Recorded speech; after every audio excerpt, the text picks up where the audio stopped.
"You're useless to this company, and I want you gone before lunch." Marcus Whitfield said it loud enough that every desk within 30 feet went silent, and then, to make sure the entire floor understood exactly how serious he was, he picked up the small nameplate from my desk, Naomi Calloway, and threw it onto the carpet in front of everyone. I looked down at it for a moment. Then I looked back up at him. And I want you to understand something about the woman standing there, absorbing that humiliation without a single flicker of real distress crossing her face. I wasn't actually in any danger of losing my job. I couldn't be fired from a company my own family built from a single warehouse 40 years ago. My name is Naomi Calloway, and the man currently ordering me out of a building I had every legal right to walk into as its owner had no idea, standing there red-faced and triumphant, exactly whose test he'd just failed.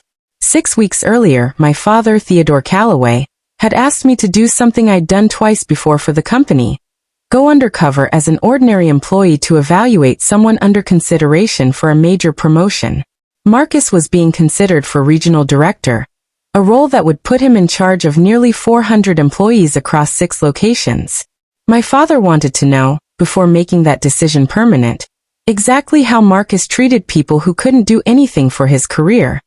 The people he assumed had no power over his future at all. I picked up my nameplate slowly, brushing carpet dust off the engraved letters, and I pulled out my phone instead of arguing.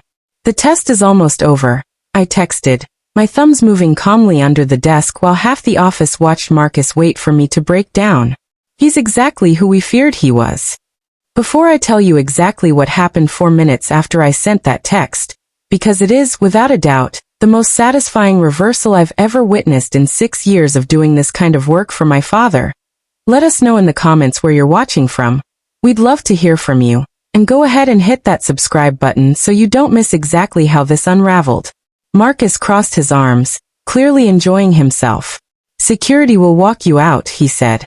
"Don't bother coming back for references. I don't write those for people who can't handle basic feedback."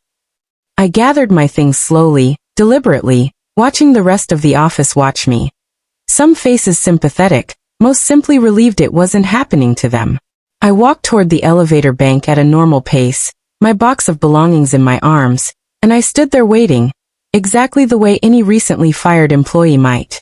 I had no idea, standing at those elevator doors, exactly how loudly this particular office was about to fall silent all over again in the next few minutes. Or exactly whose arrival was about to make every security guard on that floor snap instantly to attention. The elevator hadn't even arrived yet when I thought back to the conversation that started all of this, 6 weeks earlier, sitting across from my father in his office on the top floor of a building most of the employees on Marcus's floor had never once had reason to visit. My father built Calloway Manufacturing from a single leased warehouse in 1984, back when he was 26 years old with a business loan he'd nearly been denied and a stubborn belief that treating factory workers with real dignity would eventually pay for itself in ways a balance sheet couldn't fully capture. 40 years later, the company employed just under 6,000 people across 11 states, and my father, well into his 70s now, still insisted on one non-negotiable principle before promoting anyone into serious leadership. He needed to know how they treated people who had absolutely no power over their career. I'd done this kind of undercover evaluation twice before, for 2 other candidates being considered for senior roles. The first time, 5 years earlier, had confirmed what everyone already suspected: a genuinely good, fair manager who treated me, an anonymous new hire, with the same respect he extended to executives. The second time, I'd uncovered a supervisor quietly taking credit for his team's work while blaming them for his own mistakes. A pattern that ended his candidacy immediately once my father reviewed my findings. I want to explain why my father trusts this method over standard reference checks and performance reviews, because I think it matters to understanding why I was willing to stand there and be humiliated by a nameplate hitting the carpet. References are curated. Performance reviews are filtered through relationships people already know matter to their careers. But how someone treats an employee they believe has no leverage over them at all, that reveals something no polished interview ever fully captures. Marcus Whitfield had been with the company for just under 2 years when his name came up for the regional director position, a role that would put him directly responsible for the well-being of nearly 400 people. His performance metrics were genuinely excellent. Sales up, retention numbers strong on paper, glowing reviews from his direct superiors. My father, looking at that file, told me he had exactly one lingering concern. Everyone who reviewed him already knew his name meant something for their own career. I want to know who he is when he thinks no one's watching that matters. I started 6 weeks before that morning in the office, hired under my mother's maiden name, Naomi Reyes, placed on Marcus's team as an entry-level account coordinator with no indication whatsoever that I was anything other than exactly what my file said I was. I had no idea, walking into that building for my first day, exactly how thoroughly Marcus would confirm every fear my father had quietly been carrying about him. I want to walk you through exactly what I witnessed during those 6 weeks, because Marcus's cruelty in that final moment with the nameplate wasn't an isolated incident. It was the last data point in a pattern I'd already documented extensively for my father. In my second week, I watched Marcus take sole credit, in a meeting with senior leadership, for a client retention strategy that had actually been developed almost entirely by a junior analyst named Priya Desai, who sat 2 desks from mine. When Priya gently mentioned her contribution afterward, privately, Marcus told her that leadership means presenting a unified front, and that bringing up individual credit in front of senior executives made the whole team look disorganized. In my third week, I watched him deny a scheduled day off to a father on our team named Julian, who'd requested it months in advance for his daughter's kindergarten graduation, because Marcus wanted the office fully staffed for a client visit that, as it turned out, got rescheduled 2 days later anyway. Julian missed the graduation. Marcus never apologized, or even acknowledged that the client visit had changed. By my 4th week, I'd started noticing something particularly telling. Marcus treated anyone above him in the org chart with an almost theatrical warmth, deferential and charming in every interaction with senior leadership, and treated everyone below him with a clipped, dismissive impatience that shifted the instant a superior walked within earshot. I watched him do this so consistently that I started timing it, almost as an experiment. The exact half-second delay between his tone shifting when someone senior entered a room. I documented all of this carefully, sending regular, factual updates to my father through a secure channel. Never editorializing, simply recording what I directly witnessed. My father's only response each time was some version of, "Keep watching. I need to see how far this goes." The final 6 days before the nameplate incident, tension had been building around a genuinely minor clerical error, a shipping date I'd misread on a client order, a mistake any reasonable manager would have corrected with a quick note and moved on from. Marcus, instead, used it as the centerpiece of what became an increasingly public campaign to paint me as incompetent, mentioning the error in front of colleagues multiple times over several days, each retelling slightly more exaggerated than the last. I understood, watching him build toward something, that he intended to make an example of me. I had no idea, that final morning, that his example would take the specific form of throwing my nameplate onto the carpet in front of the entire floor. Nor did I know, sending that quiet text to my father moments later, exactly how quickly he was already on his way to the building.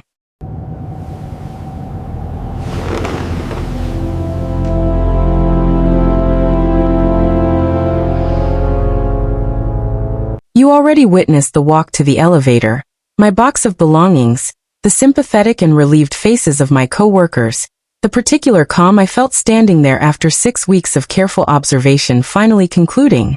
I want to walk you through exactly what happened in the 4 minutes between my text to my father and the moment the entire floor fell silent for the second time that morning. I was still waiting for the elevator when I heard it. The distinct, unmistakable sound of the building's ground floor security team snapping to attention, a sound considerably different from their usual relaxed greeting of visitors. I turned to see 2 guards, the same 2 who'd watched me get walked toward that elevator moments earlier without a flicker of concern, standing suddenly rigid, one of them practically saluting as the elevator doors opened on the ground floor. My father stepped out of that elevator in the same understated gray suit he'd worn to work every day for as long as I could remember, entirely unbothered by the sudden formality rippling through the lobby around him. He found me by the elevator bank on Marcus's floor moments later, my box still in my arms, and he didn't ask me anything at all. He simply looked at Marcus, standing near my old desk with his arms still crossed, clearly confused by the sudden shift in atmosphere. "Mr. Whitfield," my father said, his voice calm, carrying easily across the now silent floor. "I understand you fired my daughter this morning." I watched the exact progression of Marcus's expression as several pieces fell into place at once. The name Reyes on my badge suddenly meaning something entirely different. 6 weeks of assumptions about my complete lack of consequence for his career collapsing all at once. "Your daughter," Marcus repeated, his voice considerably smaller than it had been an hour earlier. "Naomi Calloway," my father said. "Though I understand you knew her as Naomi Reyes, an account coordinator you apparently believed had no power over your career whatsoever. I asked her to find out exactly how you'd treat someone in that position before I finalized your promotion to regional director." The silence that followed lasted a full 5 seconds, long enough that I watched several of my former colleagues' faces shift from confusion into a kind of stunned, quiet vindication. Priya, whose idea Marcus had claimed as his own. Julian, who'd missed his daughter's graduation for a client visit that never happened. "I can explain the nameplate," Marcus started. "I don't need you to explain it," my father said. "I watched the security footage from my car on the way here. I've seen enough." Marcus's termination happened considerably faster than mine had, only 20 minutes earlier, ever actually been real. My father didn't raise his voice once, delivering the decision with the same measured calm he'd used building this entire company for 40 years. "Your promotion is obviously no longer under consideration," my father said. "And given what I witnessed on that footage, along with 6 weeks of documentation my daughter has provided, your current position isn't tenable either. HR will finalize your termination paperwork today." I want to walk you through what happened with Priya and Julian in the days that followed, because their vindication mattered to me considerably more than watching Marcus's face fall. I met with both of them personally, once my father and I had finished the immediate business of Marcus's termination. And I told them honestly who I actually was and why I'd been placed on their team.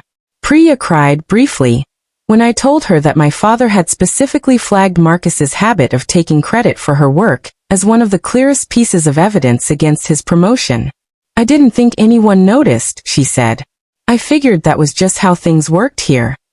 I promised her, and I made good on that promise within the month, a formal review of her actual contributions to the client retention strategy Marcus had claimed credit for. A review that resulted in her own promotion into a role with considerably more visibility and compensation than she'd had under Marcus's management. Julian, when I explained what had happened, was quieter, absorbing it with the specific exhaustion of someone who genuinely tried to let go of a hurt he'd assumed would never be acknowledged. "It's not really about the promotion he got instead of me not getting my day off," he said. "It's that he never even said sorry. Not once, even after the client thing got moved." I made sure Julian received a formal, written apology from the company, along with additional paid time specifically earmarked to make up for the graduation he'd missed. Not a fix for what he'd lost, but an acknowledgement, at minimum, that it should never have happened in the first place. Reflective beat. I thought often, in the weeks that followed, about how differently that final week might have gone if Marcus had simply treated me the way he treated the executives he was so careful to impress. I wasn't testing him to catch him in a lie. I was testing him to see who he actually was, and he showed me, repeatedly without any prompting at all. It's been almost a year now since that morning in the office, and the regional director position Marcus had been so close to securing eventually went to someone else entirely. A woman named Denise Okafor, promoted from within a different division, whose own quiet, consistent decency toward everyone she worked with had been apparent to me long before my father ever asked me to formally evaluate her as an alternative candidate. I've continued doing this kind of undercover evaluation for my father, twice more since the incident with Marcus, though I'll admit each new assignment carries a slightly different weight now, a sharper attention to the small, unwitnessed moments that tell you considerably more about someone's character than any polished interview ever could. I think often about the specific half-second delay I noticed in Marcus's tone whenever someone senior entered a room. The way his entire posture and voice would shift, instantly, calibrated precisely to whoever held power over his own advancement. I've come to believe that particular tell is one of the clearest indicators available of exactly how someone will treat people once they're finally the one holding power themselves. My father built an entire company, 40 years ago, on the belief that how you treat the person who can do nothing for you is the truest measure of who you actually are. I've watched that principle prove itself correct more times now than I can count, in ways that never stop being at least a little bit satisfying to witness.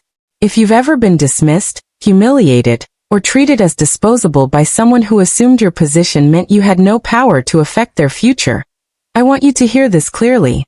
The people who treat others cruelly, certain there will never be consequences, are almost always operating on an incomplete picture. They see a job title, an entry-level badge, a nameplate they feel entitled to throw on the floor, and they act accordingly, without ever considering that the person in front of them might be watching considerably more closely than they realize, for reasons they'll only fully understand once it's far too late to take any of it back. Marcus Whitfield threw a nameplate on the floor in front of an entire office, certain the woman standing there had absolutely no power over his career. He had no idea, until the elevator doors opened, exactly how wrong he was.